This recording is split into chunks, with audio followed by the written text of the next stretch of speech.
এই বিরতির আগে আপনার বেশ কয়েকজন কথা বলতে চাচ্ছিলেন, একজনকে অনুমতি দেওয়া হবে, আপনি কথা বলুন।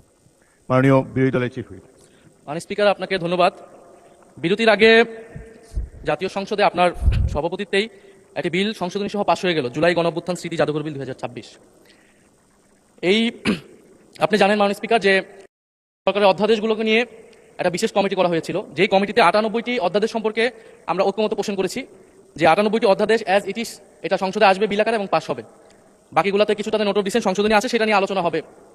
মাননীয় স্পিকার, এই জুলাই গণঅভ্যুত্থান স্মৃতি জাদুঘর বিল 2026 সেটা কিন্তু সেই 98টি অধ্যাদেশের একটি, যেটা নিয়ে সবাই ঐক্যমত ছিল, সরকারি দল বিরোধী দল, যে এই বিলটা যেভাবে অন্তর্বর্তী সরকারের সময় রচিত হয়েছে, গৃহীত হয়েছে, সেভাবে এটা পাশ হবে। এখন আজকে যখন এটি পাশ করার বা বিলটি উত্থাপনের সময় আসলো, দেখেন আধা ঘন্টা আগে একটা সংশোধনী দেওয়া হলো মাননীয় স্পিকার। এখানে সংশোধনী যে কেউ দিতে পারে মাননীয় স্পিকার, যে 98টাতে ঐক্যমত আমরাও করেছি, সেই 98টার প্রত্যেকটাতে আমরা আপত্তি এবং সংশোধনী দিতে পারতাম, কিন্তু এটা আমাদের মধ্যে একটা কনসেনসাস হয়েছিল যে এই বিলগুলো নিয়ে আমরা কোনো প্রশ্ন তুলব না। এই কারণে কিন্তু মাননীয় স্পিকার সেই সব প্রত্যেকটা বিলে কিন্তু আমরা হ্যাঁ বলেছি, আমরা ঐক্যমত দিয়েছি। কিন্তু সরকার দল আজকে এটা আপনার সামনে, এটা কিন্তু রাজনৈতিক সমঝোতা ভঙ্গ করা হলো, কনসেনসাস ভঙ্গ করা হলো। তাহলে এই বিশেষ কমিটি যেটা করা হয়েছিল, সেই কমিটির কোনো প্রয়োজন ছিল না। আমরা জানি সরকারি দল চাইলে যে কোনো আইন, যে কোনো বিল তারা উপস্থাপন করতে পারে, সংশোধনী আনতে পারে, পাস করতে পারে, তাদের সেই মেজরিটি রয়েছে। বিরোধী দলের হা নাই আসলে এখানে কোনো মূল্য নেই। কিন্তু আমরা এখানে কেন আছি? আমরা এখানে আছি যাতে আমাদের আপত্তি থাকলে জনস্বার্থের বিষয়ে আমরা কথা বলতে পারি। সেই কথা বলার সুযোগ যদি না দেওয়া হয়, এই বিলটি যেভাবে দিনে দুপুরে একটা ছল চাতুরি করে, একটা জোচ্চুরির মাধ্যমে এই বিলটি সংশোধনী সহ পাস করে নেওয়া হয়, মাননীয় স্পিকার, এটা আমরা প্রতিবাদ জানাচ্ছি। এবং যে সংশোধনী, স্পেসিফিক সংশোধনী নিয়ে যদি আমি একটু বলি 2 মিনিট, যেখানে 2টি সংশোধনী, বিশেষ সংশোধনী এনেছেন একজন মাননীয় সংসদ সদস্য, যেখানে তিনি প্রস্তাব করেছেন যে সংস্কৃতি বিষয়ক মন্ত্রণালয়ের দায়িত্বে নিয়োজিত মন্ত্রী বা প্রতিমন্ত্রী এই জাদুঘরের যে পরিচালনা পর্ষদের সভাপতি হবেন। আগের সংশোধনীর আগের বিলটিতে ছিল যে একজন বিশেষজ্ঞ, সরকার কর্তৃক নিয়োজিত একজন বিশেষজ্ঞ সেটার প্রধান হবেন। এখানে কিন্তু সরকারি নিয়োগ দিবেন, কিন্তু সংস্কৃতি মন্ত্রণালয়ের অধীনে অনেকগুলো প্রতিষ্ঠান আছে, শিল্পকলা আছে, নজরুল একাডেমি আছে, বাংলা একাডেমি আছে, জাতীয় জাদুঘর আছে।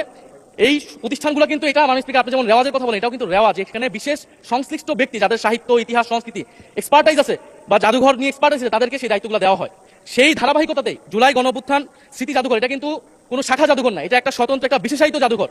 যেই জাদুঘরের গঠিত হওয়ার সময় সকল পক্ষের মতামত নেওয়া হয়েছে, যেই জাদুঘরের স্মৃতি কথাতেও সকল পক্ষের, পুরা আমাদের শুধু গণ অভ্যুত্থানের নয়, আমাদের গত 16 বছরের ফ্যাসিবাদ লড়াইয়ের স্মৃতিগুলো নেওয়া হয়েছে, সবকিছুই সেখানে আছে। কিন্তু এখন যদি মন্ত্রীকে সেখানে বসানো হয়, প্রথমত এটা রেওয়াজ ভঙ্গ করা হয়, দ্বিতীয়ত এটা যে আমরা যে সরকারের, বর্তমান সরকারের প্রবণতা দেখছি বাংলাদেশের সকল প্রতিষ্ঠানকে দলীয়করণ করা, সেটার একটা ধারাবাহিকতা মাননীয় স্পিকার।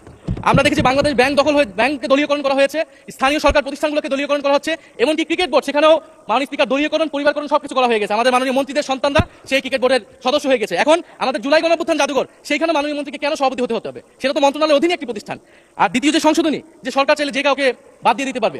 এখন জুলাই গণঅভ্যুত্থান আমরা সকলে এক বাক্যে স্বীকার করি, এটা সকল পক্ষের, ফ্যাসিবাদ বিরোধী সকল পক্ষের একটা অংশীদারিত্ব সেখানে আছে। এই জাদুঘর পরিচালনা করার ক্ষেত্রে, যে কোনো গুরুত্বপূর্ণ সিদ্ধান্তের ক্ষেত্রে এই জিনিসটা মানা উচিত, সকলের সেই কনসেনসাস থাকা উচিত। এখন সরকার সম্পূর্ণভাবে এটার নিয়ন্ত্রণে নেওয়ার চেষ্টা করা হচ্ছে, নিয়ে যাচ্ছে এই বিল পাসের মাধ্যমে।